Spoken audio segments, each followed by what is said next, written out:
Di tengah hamparan padang pasir Makkah, jauh sebelum fajar Islam menyingsing, hiduplah seorang perempuan yang namanya terukir abadi dalam sejarah. Dialah Khadijah binti Khuwailid, seorang saudagar wanita yang tak hanya kaya raya, tetapi juga terhormat dan disegani. Masyarakat menjulukinya Athahira, sang wanita suci, karena akhlaknya yang begitu mulia, meski bergelimang harta dan memiliki kedudukan sosial yang tinggi.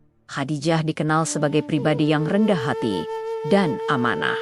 Ia menjalankan bisnisnya dengan prinsip kejujuran yang tak tergoyahkan. Dalam menjalankan usahanya, Khadijah selalu mencari orang-orang terbaik untuk bekerja sama. Suatu hari, ia mendengar tentang seorang pemuda yang reputasinya begitu cemerlang. Pemuda itu adalah Muhammad bin Abdullah yang terkenal dengan julukan Al-Amin, sang terpercaya. Tanpa ragu, Khadijah mempercayakan sebuah ekspedisi dagang besar ke negeri Syam kepada Muhammad. Keyakinannya terbukti benar. Ketika Muhammad kembali, laporan yang diterima Khadijah bukan hanya tentang keuntungan materi yang berlipat ganda, tetapi juga tentang kejujuran, kebijaksanaan, dan akhlak luar biasa yang ditunjukkan Muhammad selama perjalanan.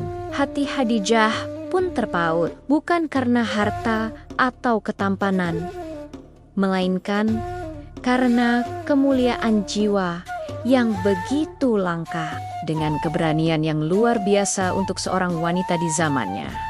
Khadijah, melalui perantaranya, menyampaikan niatnya untuk melamar Muhammad, meski usia mereka terpaut dan status sosialnya lebih tinggi. Pernikahan mereka menjadi sebuah ikatan suci yang penuh dengan cinta, saling menghormati, dan ketenangan. Selama Khadijah hidup, Rasulullah tidak pernah menikah dengan wanita lain. Sebuah bukti betapa besar cinta dan penghargaan beliau kepadanya. Pernikahan mereka adalah fondasi dari sebuah kisah yang akan mengubah dunia. Suatu malam yang dingin di Gua Hira, sebuah peristiwa agung terjadi. Muhammad menerima wahyu pertamanya. Beliau pulang ke rumah dengan tubuh gemetar, diliputi rasa takut yang tak terlukiskan. Kalimat pertama yang keluar dari bibirnya adalah, "Selimuti aku, selimuti aku." Di saat yang paling genting itu, Khadijah tidak panik, tidak bertanya dengan curiga, apalagi meragukan suaminya. Ia segera memeluk Rasulullah, menyelimutinya dengan kehangatan fisik dan batin. Lalu, dengan keyakinan yang menggetarkan, ia berkata, "Demi Allah, Allah tidak akan pernah menghinakanmu. Engkau adalah orang yang menyambung silaturahmi, menolong yang lemah, memuliakan tamu, dan membantu mereka yang tertimpa musibah." Kata-kata itu bukan sekadar penenang, melainkan sebuah deklarasi iman tanpa keraguan sedikit pun. Khadijah binti Khuwailid menjadi orang pertama yang bersyahadat, orang pertama yang beriman kepada risalah yang dibawa suaminya. Ketika seluruh dunia masih dalam keraguan, Khadijah percaya. Ketika orang-orang mulai mencaci maki, Khadijah berdiri tegak membela. Ia bukan hanya sekadar istri, ia adalah tiang penopang pertama bagi dakwah Islam. Sejak saat itu, seluruh hidupnya, hartanya, tenaganya ia wakafkan untuk perjuangan di jalan Allah. Perjuangan itu tidaklah mudah. Ketika kaum Quraisy melancarkan boikot total terhadap kaum muslimin selama 3 tahun, Khadijah berada di barisan terdepan. Ia rela mengorbankan seluruh kekayaannya untuk menyambung hidup kaum muslimin yang terisolasi di sebuah lembah.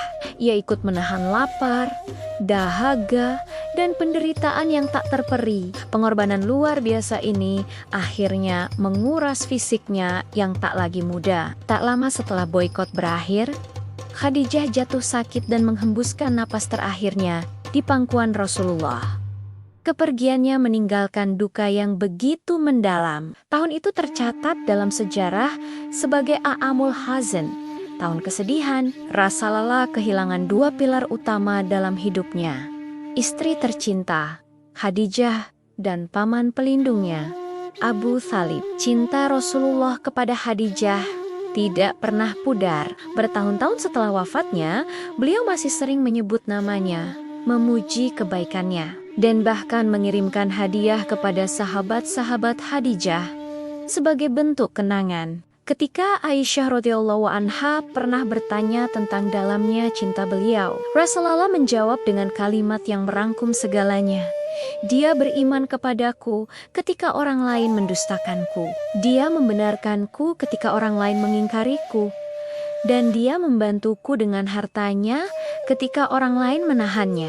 Kisah Khadijah adalah bukti bahwa kemuliaan sejati seorang wanita tidak diukur dari usia, harta, atau status sosial, melainkan dari kekuatan iman, kesetiaan tanpa batas, dan pengorbanan tulus di jalan kebenaran. Ia adalah Ummul Mukminin, ibu bagi orang-orang beriman, dan teladan abadi bagi kita semua. Semoga kisah ini bisa menjadi inspirasi bagi kita. Terima kasih sudah menyimak. Jangan lupa untuk subscribe agar tidak ketinggalan kisah-kisah inspiratif lainnya. Sampai